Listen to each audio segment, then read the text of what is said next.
1장 27절, 창세기 2장 7절. 우리 함께 합독합니다. 창세기 1장 27절, 2장 7절. 얻었으면 아멘. 시작. 하나님이 자기 형상 곧 하나님의 형상대로 사람을 창조하시되 남자와 여자를 창조하시고 2장 7절 시작. 여호와 하나님이 흙으로 사람을 지으시고 생기를 그 코에 불어넣으시니 사람이 생명이 된지라. 아멘. 인간은 어떤 존재입니까? 인간은 어디로부터 왔습니까? 인간은 또 어디로 가고 있을까요? 인간은 어떻게 살아야 할까요? 무엇을 위해 살아야 할까요? 여러분, 특별히 하나님 앞에 선 인간은 어떤 존재인가? 우리 예수 믿는 우리 기독교인에게 있어서 하나님을 아는 지식, 못지않게 중요한 것은 자기 자신을 아는 지식인 것입니다. 인간은 스스로 있는 존재가 아니지요. 하나님에 의해서 지음받아 존재하고 있는 피조물입니다. 하나님이 지으신 피조물 중 하나님 편에서 특별한 관심을 기울이시는 대상이 인간인 것입니다. 그러므로 인간은 자기 자신이 어떤 존재인지를 바로 알아야만 살아계신 하나님을 바로 섬길 수가 있는 것입니다. 그렇다면 인간은 자신을 어떻게 알 수 있을까요? 나와 이런 우리 자신을 내가 어떻게 알 수 있을까요? 인간이 자기 자신에 대하여 바르게 알 수 있는 길이 있는데 그것은 그 길은 오직 무엇을 통해서? 성경, 곧 하나님의 말씀을 통해서 확실히 분명히 알 수가 있습니다.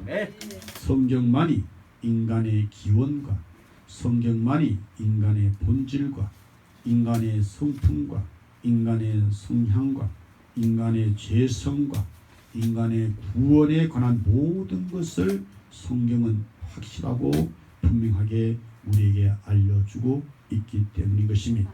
성경이 말하는 인간은 세 가지로 구분되는데, 처음 창조된 인간, 완전한 인간, 무죄인과 범죄 후의 인간, 타락한 인간, 죄인, 은혜 언약 안의 인간, 구속된 인간, 의인, 이렇게 세 가지로 구분됩니다.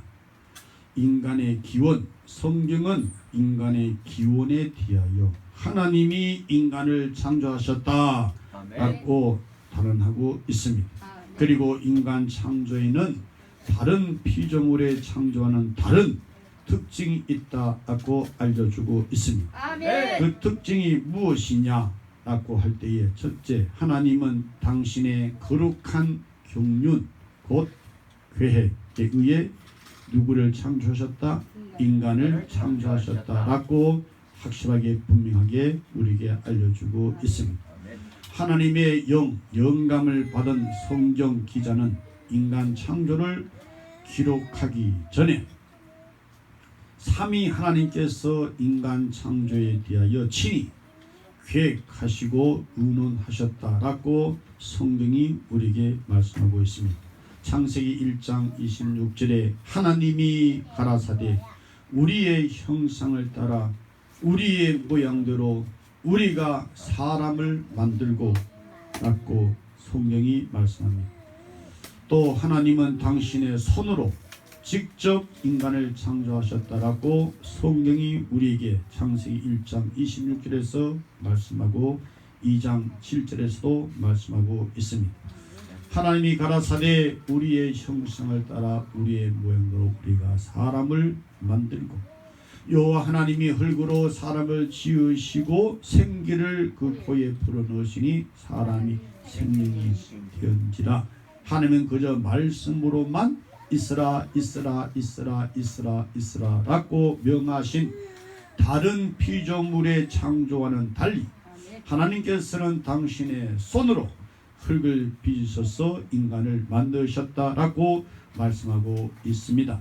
신이 하나님께서 나와 여러분 우리 인류의 대표인 아담 코에 생기를 불어 넣으셨다고 말씀하고 있습니다. 또 하나님은 당신의 형상을 따라 인간을 창조하셨다라고 친히 성경 곧 하나님의 말씀이 우리에게 말씀하고 있습니다.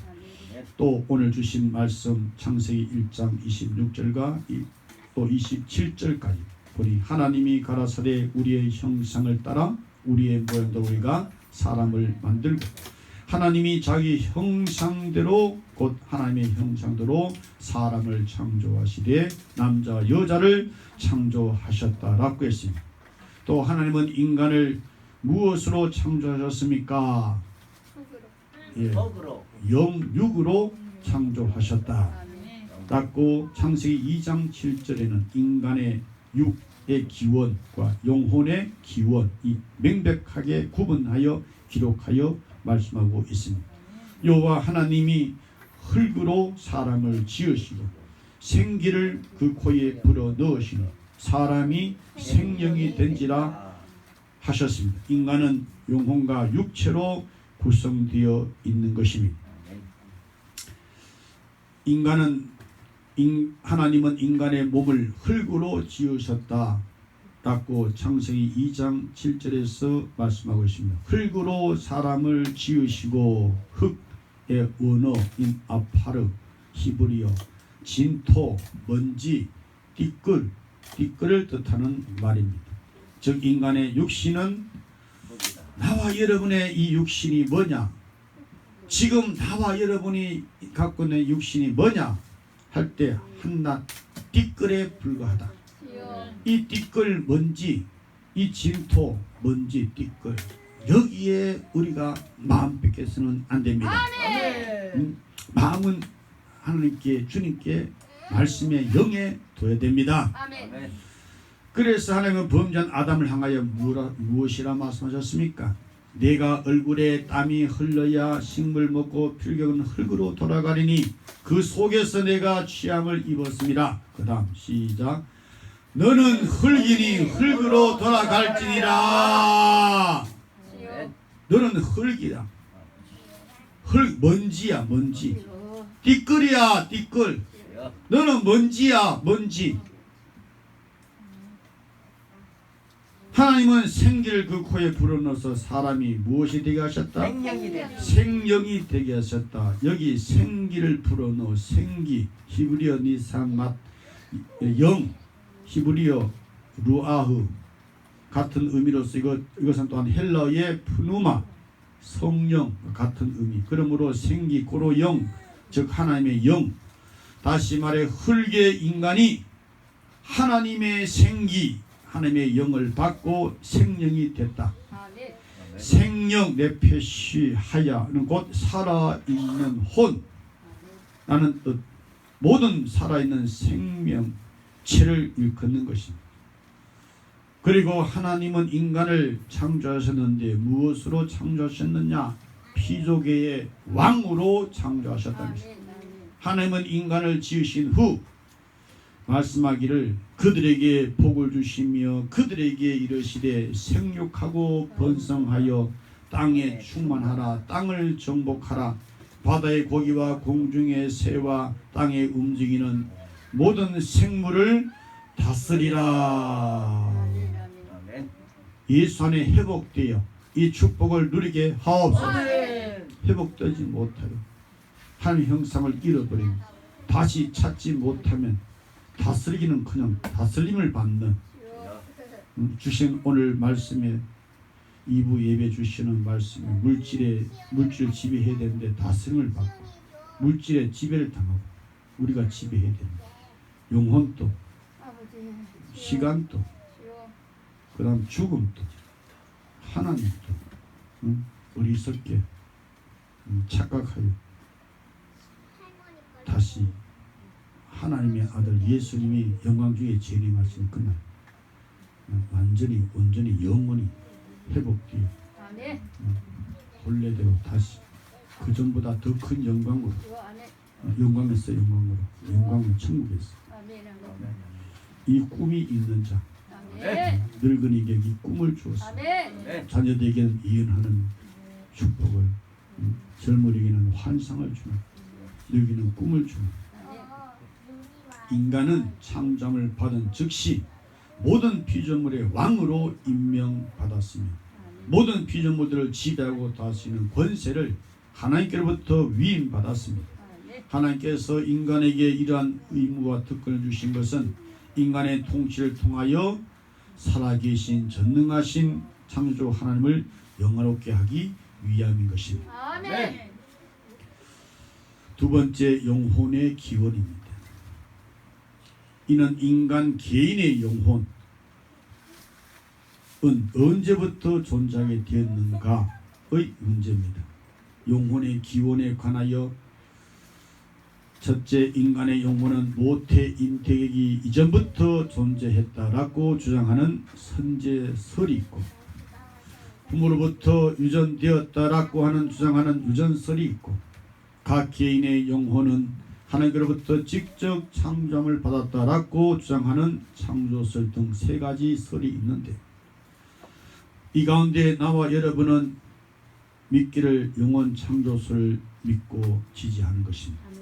그 이유는 성경의 여러 곳에서 하나님이 사람의 영혼을 창조했다라고 말씀하고 있는 성경 구절이 많이 있기 때문에 그렇습니다. 몇 곳 성경 구절을 보면 스가랴 선지자는 12장 1절에서 여호와 하나님을 가리켜 기록된 말씀, 사람 안에 심령을 지으신 자. 시작. 사람 안에 심령을 지으신 자. 예, 사람 안에 심령을 지으신 자. 여호와 하나님을 가리켰어요. 히브리서 성경 기자도 히브리서 12장 9절에서 하나님을 부르기를 모든 영의 아버지라고 불렀습니다. 시작. 모든 영의 아버지. 모든 영의 아버지. 타락한 천사, 타락한 자식, 멸망의 자식 가운데 하나님의 외아들 독생자 예수님을 영접하여 믿어서 살먹고 피를 마셨어. 구원 얻기로 작정된 자, 어린 양 생명체의 그림이 기록된 자, 아브라함의 자손들, 은혜로 택하신 따라 남은 자들은 바로 하나님을 향하여 양자임을 받은 나와 여러분은 부르기를 시작. 아버지라고 부르는. 이사야 선지자도 이사야 42장 5절에 땅에 행하는 자에게 신을 주시는 하나님 여호와라고 했습니다. 뭘 하셨다고요? 시작. 신을 주시는 땅에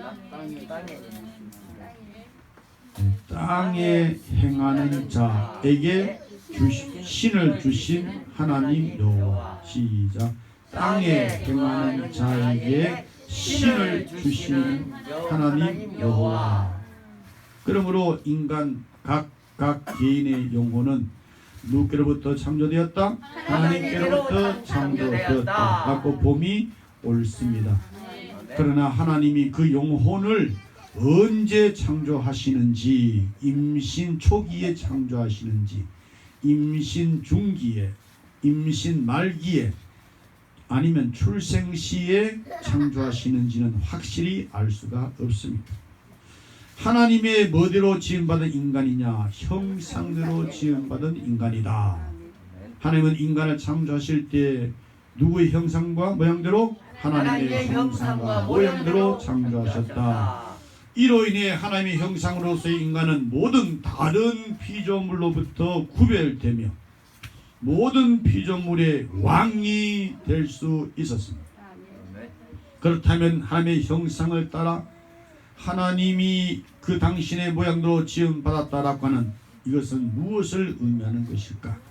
첫째, 하나님의 형상, 첼렘과 모양, 데무트는 동의어입니다. 창세기 1장 26절에서는 두 말 아울러 사용됐습니다. 두 말 무엇? 하나님의 형상, 하나님의 모양 모양. 아울러 사용됐습니다.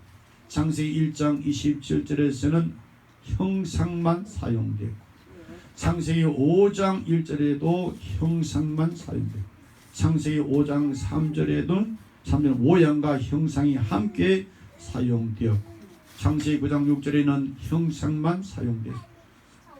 신약의 경우 고린도전서 11장 7절에는 형상으로 골로새서 3장 10절에도 형상으로 사용됐습니다. 여러분 이 말의 뜻이 뭘까요? 형상은 뭘까요? 닮는 것. 시작! 형상은 하나님을 닮는 것. 스스로 하나님의 안에 원형이 창조에 의해서 사람 안에 모형으로 나타난 것을 의미하는 것입니다. 이때 하나님의 형상과 모양대로 지음받은 인간은 외형적인 모습을 의미하는 것이 아니라 내면적인 하나님의 성품, 하나님의 속성을 담는 것을 의미하는 것입니다. 하나님께 지음받은 인간 속에는 하나님의 속성이 내재되어 있다는 것입니다. 하나님의 속성, 그것은 참된 지식과 거룩과 의와 거룩, 또 하나는 지식, 참된 지식, 거짓된 지식이 얼마나 세상에 많습니다. 왜? 거짓의 아비 마귀가 세상 학문, 거짓된 학문을 세상에 충만하고 있습니다. 그럼 이것을 다 삼키바 된 이신 주님을 찬양하며 아멘. 사망이 이김에 삼키바 되는 하나님의 역사를 찬양합니다. 아멘. 이 속성은 죄로 인해 상실되었으며 그리스도로 말미암아 회복될 수 있다라고 성경은 우리에게 말씀을 하고 있습니다. 그래서 성경은 에베소서 4장 24절에 하나님을 따라 의와 진리의 거룩함으로 지으심을 받은 무엇을 입으라? 새 사람을 입으라. 뭘 입으라? 새 사람을 입으라. 무엇을 입으라? 새 사람을 입으라. 새 사람만이 새 나라에 갑니다. 새 임금님이 계십니다. 새 나라에서 새 백성으로 새 생활을 언제까지 영원히 하는 겁니다. 새 사람을 입으라 할 때 새롭게 하시는 성령님이 역사할 때 말씀으로 새롭게 새 사람을 입는 축복의 역사를 새 사람을 입었으니 뭘 입었으니? 새 사람을 입었으니 이는 자기를 창조하신 자의 형상을 좇아 지식에까지 새롭게 하심을 받는 자니라. 지식에까지 새롭게 하심을 받는 고상한 진리의 지식을 이신 예수를 얻기 위해서 자기의 옛 지식을 다 버렸던 잃어버렸던 배설물로 여겼던 본받아 우리도 그렇게 만들어 주옵소서. 잠깐 고통스러운 이것은 영원한 고통 없는 세계로 향하는 축복의 역사. 조개 속에 모리 알이 들어갔던 것처럼 그 모리 알로 인해서 고통스러운 결국은 진주가 되는 거죠.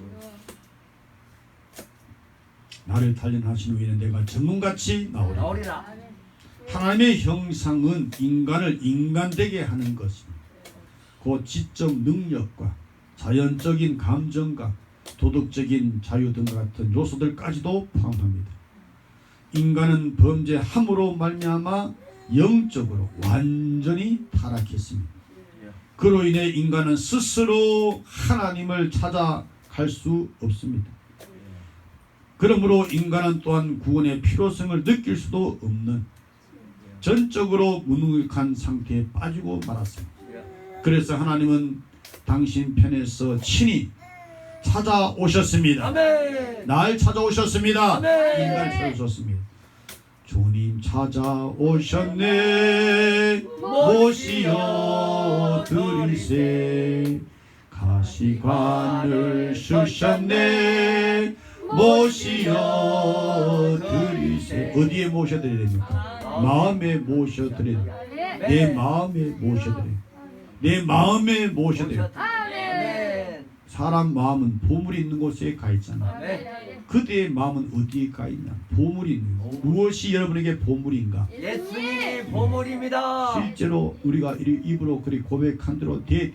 아멘. 입으로는 그렇게 고백하면서도 예수의 다른 것을 나의 보물로 삼고 그게 마음 뺏기면은 안 돼요. 그는 영적으로 간음하는 자, 음행하는 자, 그런 자는 파혼을 당합니다. 이혼을 당합니다. 예수님과 이혼 당하면 안 돼요. 안 돼요. 안 돼. 세상 남편과는 이혼할지라도 참 남편이신 예수와는 이혼 당하면 안 돼요. 아멘. 당하지 말아야 돼. 하나님의 형상으로 창조된 인간은 합리적이고 도덕적인 성품을 지니고 있는데 여러분 이것들은 죄 때문에 완전히 소실되지 않았습니다. 만일 이 요소들까지 소실되었다면 인간은 더 이상 인간이라고 불릴 수 없게 될 것입니다. 하나님의 형상에 속한 이 부분이 물론 죄로 인해 손상은 입은 것은 사실이지만 인간이 죄 때문에 타락한 이후에도 여전히 인간에게 남아 있다는 것입니다. 그래서 인간은 타락한 후에도 그의 영적인 상태와는 상관없이 여전히 인간을 하나님의 형상으로 성경에서 부르고 있는 것입니다. 하나님의 형상에는 하나님의 무엇이 있느냐? 하나님의 형상에는 하나님의 영성도, 하나님의 불멸성도 포함되어 있는 것입니다. 하나님의 형상도 지음받은 인간 또한 무슨 존재로 창조되었습니까? 불멸의 존재로 창조되었음을 의미합니다. 태초에 창조되었을 당시의 인간은 하나님에게서 받은 영적 성품 때문에 그의 영혼이 불멸하여 죽음을 보지 않게끔 창조되었다는 것입니다. 죽음은 죄에 대한 형벌로서 찾아온 것입니다. 이 죽음에는 육체적 또는 신체적 죽음이 포함되어 있음을 창세기 3장 19절이 우리에게 분명히 밝혀주고 있습니다. 3장 몇 절이요? 3장 19절 시작. 내가 얼굴에 땀이 흘러야 식물을 먹고 필경은 흙으로 돌아가리니 그 속에서 내가 취함을 입었습니다. 너는 흙이니 흙으로 돌아갈 것이니라 하시니라. 아멘. 흙으로 지음받은 인간, 먼지 띠끌로 지음받은 예수님은 말씀이 육신이요 우리는 흙으로 육신이 된 것이다. 예수로 덧입혔어. 태초에 말씀이 계신 그 말씀 안에 태초의 영원 세계로 들어가는 이 축복이 우리들에게 다 있게 하옵소서. 바울은 죄가 죽음을 세상에 가져왔다 하였습니다. 죽음은 제 삭스로 로마서 6장 23절에 기록하여 말씀하고 있습니다. 이로 인해 인간은 하나님의 신적 성품인 영성과 인격적 성품, 그 도덕적 성품 모두를 지니게 되었습니다. 하나님의 형상이 가장 잘 나타난 것은 하나님의 아들이신 누구? 예수 그리스도에게서입니다. 성경은 그분은 근본 하나님의 본체시라. 골로새서 1장 15절에서는 그는 누구시라? 보이지 아니하시는 하나님의 형상이시라. 그러므로 하나님의 형상을 지닌 인간이라 하면 예수의 형상을 지닌 예수 닮은 인간이다. 여러분은 나와 나를 포함해서 누구의 성품을 지녔느냐? 마귀의 성품을 지느냐? 예수의 성품을 지느냐? 더욱 예수의 성품을, 예수의 형상을 지닌 예수를 닮아가는 자 더욱 충만케 하옵소서. 계속해서 처음 창조된 인간은 행위 언약 안의 인간이라는 것입니다. 하나님은 당신의 형상을 닮은 최초의 인간 아담을 창조하시고 그를 에덴 동산에 거하게 하셨습니다. 에덴 동산에 거하게 된 아담은 그야말로 행복 그 자체로 만끽하면서 살았습니다. 그는 죽음도 없는, 그는 죄도 없는 상태의 완전한 행복을 만끽하면서 아무런 부족함이 없는 완전 풍요 속에서 살게 됐습니다. 그가 거처하는 에덴 동산은 천국과 같은 곳이었습니다. 보기에 아름답고 먹기에 좋은 나무들이 동산에 가득가득 자라고 있었습니다. 강이 에덴에서부터 시작하여 동산을 적시고 네 갈로 나뉘어져 온 세계로 뻗어갔습니다. 각종 들짐승과 공중의 새들이 하나님의 이끌림을 받아 누구에게로 나와? 아담에게로 나와 아담이 부르는 것이 저들의 이름이 되었던 곳, 아담이 정복하고 아담이 다스릴 세계가 무한히 쫙 펼쳐져 있던 곳, 아담 스스로 말하기를 내 뼈 중에 뼈요 내 살 중에 살라고 고백할 수 있는 사랑하는 누가 있는 곳? 아내가 있는 곳. 누가 있는 곳? 아내가 있는 곳. 벌거벗었으나 무엇을 모르던 곳? 부끄러움을 모르던 곳. 자신을 지으신 여호와 하나님과 친밀한 교제를 나누던 곳. 그곳이 바로 에덴 동산이었습니다. 여러분, 에덴이란 이 말의 뜻은 무엇입니까? 시작. 에덴. 뜻, 말. 에덴, 그 말의 뜻은 무엇입니까?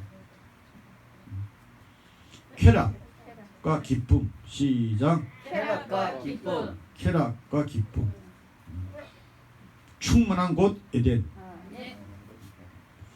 하나님은 이 행복한 에덴을 지킬 수 있도록 인간 곧 인류의 대표 아담과 하나의 계약을 체결했습니다. 곧 언약을 체결했습니다. 우리는 그것을 무슨 언약이라? 행위 언약, 행위 언약이라고 부릅니다. 행위 언약에 대한 성경적인 언급을 오늘 우리에게 말씀하고 있는 성경. 첫째, 하나님은 인류의 대표자인 누구? 아담과 선악과에 대한 순종을 요구하는 계약을 체결했습니다. 창세기 2장 16절로 17절. 시작. 여호와 하나님이 그 사람에게 매가여 가라사대 동산 각종 나무의 실과는 내가 임의로 먹되 선악을 알게 하는 나무의 실과는 먹지 말라. 내가 먹는 날에는 정령 죽으리라 하시니라. 그래서 먹고 전 인류 대표 아담이 먹고 그 후에 후손들이 오늘 우리도 지금 죽고 나고 살고 죽고 나고 여러분도 이제 곧 화장터로 곧 얼마 있으면 가잖아요. 응? 묻힐 곳이 없어. 매장할 곳이 없어. 화장터로 가야 돼. 얼마 있으면 우린 꼭 가는 거야. 화장터로 갈 준비가 딱 되어 있는 사람만이 가고 싶은 곳으로 믿음으로 가는 겁니다. 준비도 안 되고 그냥 가만히 있으면 안 되지. 돌아갈래 고향 하늘나라. 너 이름이 하늘에 기록된 것이 너희나 기뻐해라. 나의 생명 되신 주 주님 앞에 나갑니다. 주의 흘린 보혈로 정케하사 받아주소서. 날마다 주를 찬송하겠네. 주의 사랑의 줄로 나를 굳게 잡아 매소서. 우리 사랑의 주님 십자가에서 피 흘린 사랑, 그 사랑의 줄로 나를 묶고 주님께 주가 이끌어 주옵소서. 이렇게 믿음으로 마음을 다해서 고백하면서 내 이름이 생명책에 하늘나라의 생명책에 기록된 것에 대해서 기뻐하라. 믿음으로 내 어린 양 예수 생명책에 내 이름이 보좌앞에 놓인 어린 양 생명책에 내 이름이 기록됐다는 것을 믿음으로 바라보면서 생각하면서 기뻐하는 것입니다. 이것이 누구의 뜻입니까? 하나님의 뜻입니다. 누구 안에서? 예수 안에서. 네, 그래서 예수 안에서 늘 향하신 하나님의 뜻이 무엇이라? 기뻐. 언제? 항상 기뻐. 항상 기뻐한 능력을 주옵소서. 기쁨에 그르신 주님을 의지하여 믿는 믿음 안에서 항상 기뻐. 생각을 확 새 창조적인 그런 생각으로 확 돌려. 예수 새 창조의 능력의 주 예수 그 이름을 힘입고 항상 기뻐하는. 뭐 안 기뻐한다고 내게 유익함이 뭐 있겠습니까? 그냥 기뻐하는 거죠. 아멘. 뭐 안 기뻐한다고 뭐 내게 뭐 머리털 하나 더 잘할 수 있습니까? 안 되는 거예요. 그건 다 주님께 맡기고 주님 다 하셨으니까 믿고 아멘. 말씀대로 우리가 기뻐하면 되는 거예요. 아멘. 기뻐해봐. 좀 기뻐해봐. 아멘. 어린아이 통해서 기뻐하라고. 네. 좀 너도 기뻐해봐. 그렇잖아요. 그러니까 어린아이 통해서 목사가 기도를 안 하니까 기도하세요. 기도하라고. 왜 이게 올라와 내려가 기도해. 그렇게. 지금 소리가 들리지요. 바로 그분이 주인공입니다. 그랬어. 자, 이 계약에서 창세기 2장 16절 17절 읽었던 이 말씀 계약에서 선악과는 그 열매 자체가 중요한 것은 아닙니다. 그것은 일종의 계약의 표징입니다. 그것은 아담을 선한 의미로 시험하시는 것이죠. 하나님의 명령에 대한 순종 여부가 더 중요한 의미를 갖고 있는 것입니다. 하나님께서 아담과 행위 언약을 체결하신 이유는 아담이 자신에게 주어진 자유의지로 선악과에 대한 시험적 연단을 이기고 선을 선택하기를 원하셨기 때문인 것입니다. 먹고 싶은 충동, 불순종의 호기심, 여기서 선을 택하여 이기를 원했던 주님. 하나님 아담에게 하나님 말씀에 대한 철저한 순종을 요구했습니다. 참된 선은 하나님을 믿고 순종하는 것입니다. 그것은 아담이 인격적 피조물로 지음받았기 때문에 그렇습니다. 창세기 2장에는 언약에 관한 용어가 등장하지 않습니다. 그럼에도 우리는 창세기 2장에서 하나님과 아담 사이에 언약이 체결되었음을 명백히 우리가 알 수 있습니다. 그 이유는 창세기 2장에는 계약의 당사자인 누구? 하나님과 누구? 아담. 하나님과 아담이 명백히 거론되어 있으며 계약 조건이 설정되어 있고 순종에 대한 보상의 약속과 범죄에 대한 형벌이 제시되어 있기 때문에 그렇습니다. 이에 대하여 구약 호세아 선자는 말하기를 성령의 감동을 기록된 성경 호세아 6장 7절에 저희는 아담처럼 무엇을 어기고 언약을 어기고 라고 했습니다. 사도 바울은 로마서 5장 19절에서 한 사람의 순종치 아니함으로 많은 사람이 뭐 된 것 같이? 죄인 된 것 같이 한 사람의 무하심으로 순종하심으로 어떤 사람이? 많은 사람, 예수 안에 있는 많은 사람 무엇이 되리라?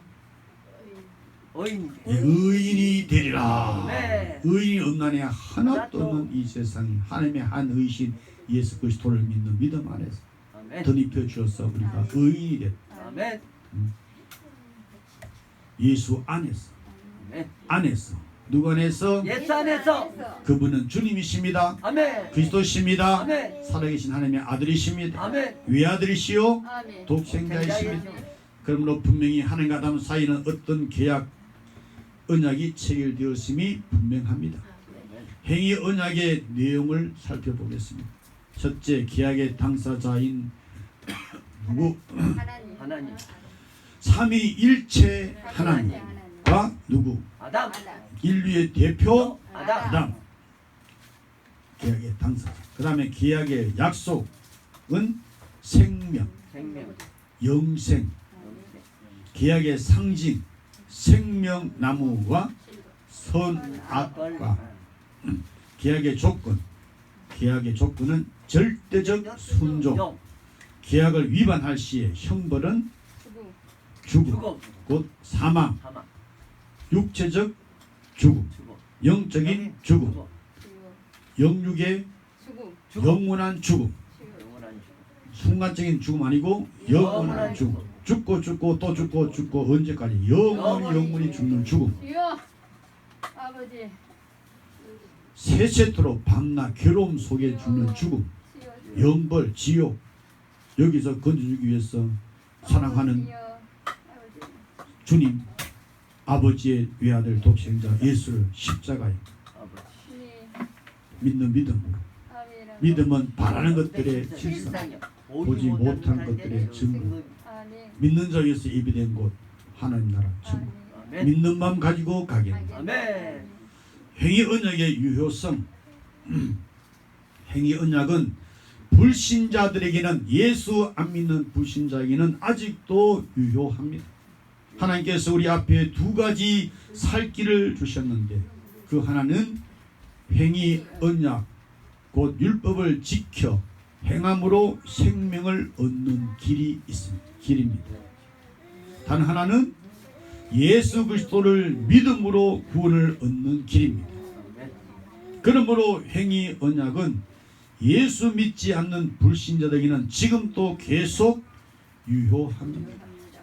하나님은 불신자들 향하여 행위 언약에 대한 순종을 요구하고 계십니다. 성경이 기록하여 우리에게 주시는 말씀 갈라디아서 3장 12절 율법은 믿음에서 난 것이 아니라 이를 행하는 자는 그 가운데서 그 다음 율법은 믿음에서 난 것이 아니라 이를 행하는 자는 그 가운데서 그 다음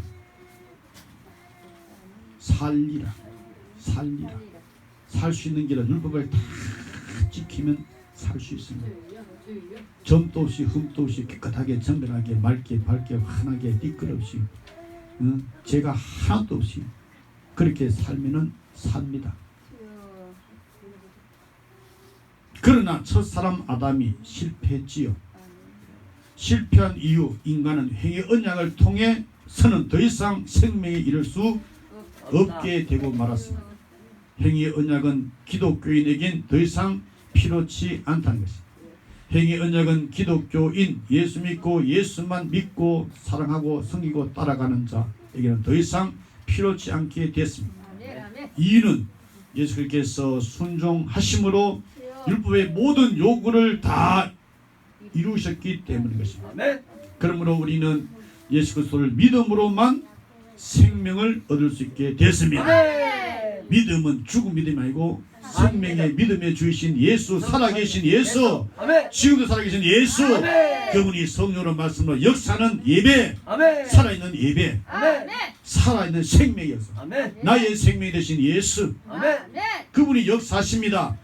역사하심 따라 우리도 역사는 역사가 있기를 축원합니다. 생명의 주님 우리에게 주시는 영생의 약속의 말씀 언약 안에 먼저 타락한 범자는 우리 아무것도 할 수 없는 우리를 찾아오셔서 하게 하신 주님을 찬양합니다. 더욱 역사하여 더욱 영광 주님께 돌리기를 원하오니 주님 역사하여 주옵소서. 예수 이름으로 기도합나이다. 아멘.